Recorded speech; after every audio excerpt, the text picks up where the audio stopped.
America is waging a global fight to keep your Netflix bill, your Amazon cart, and your social feeds free from hidden taxes. And most people have no idea it's happening. Welcome to the secret war over digital taxes, a showdown that could redefine how the internet makes money and who gets paid. For over a century, countries taxed companies where they had a physical shop, a factory, or an office.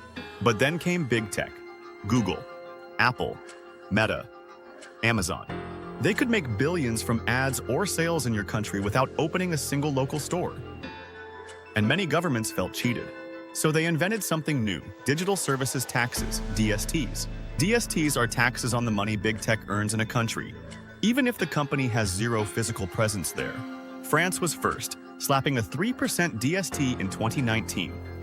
Soon, Italy, Spain, the UK, India, and nearly 30 countries followed with taxes on digital advertising, online marketplaces, and user data sales.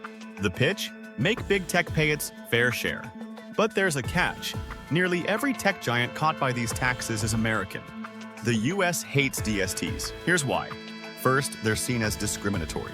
DSTs set high revenue thresholds that capture only the biggest players, almost all American.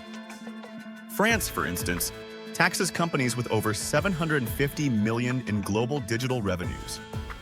That's basically Google, Amazon, Meta, Microsoft, and Apple. US trade officials call that targeted discrimination.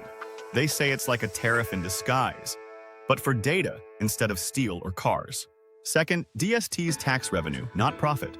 If a company barely breaks even in a country, it still pays DST. Even if it makes no profit at all, it still pays DST. This violates the core tax principle that you tax profits, not sales, what experts call ability to pay. Third, DSTs risk double taxation.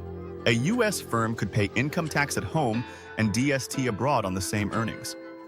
That's a recipe for endless disputes and potential trade wars.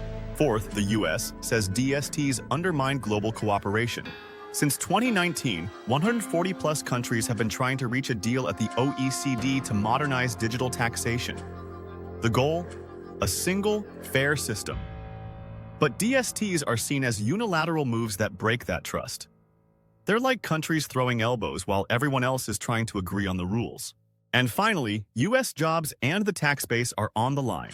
One estimate says widespread DSTs could strip $23 billion a year from US firms and cost America $5 billion annually in lost tax revenue. That's cash that could have gone into US schools, roads, or healthcare, now heading to foreign treasuries. So what's the other side's argument? Countries imposing DSTs say big tech exploits local markets without paying enough tax there. In Europe, officials point to studies showing digital firms pay effective tax rates of 9 to 10%, while traditional businesses pay over 20%. In India, the government argues its equalization levy levels the playing field for local startups. But there's a bigger story here: the rise of the digital economy itself. Globally, digital services exports hit $4.5 trillion in 2023, over half of world services trade. In the US, the digital economy grew 6.7% annually from 2016 to 2021, more than triple the rest of the economy.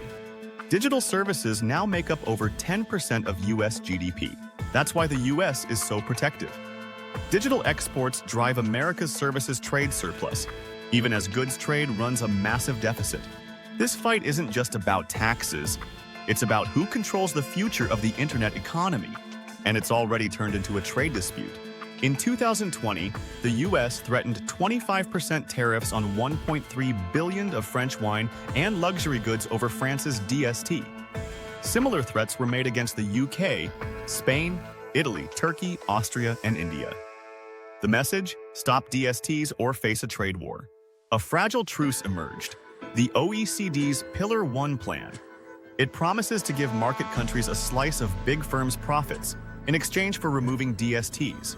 136 countries agreed in 2021, including the US. But by mid-2025, Pillar 1 still wasn't ratified, with delays in Congress and other legislatures. Patience is wearing thin.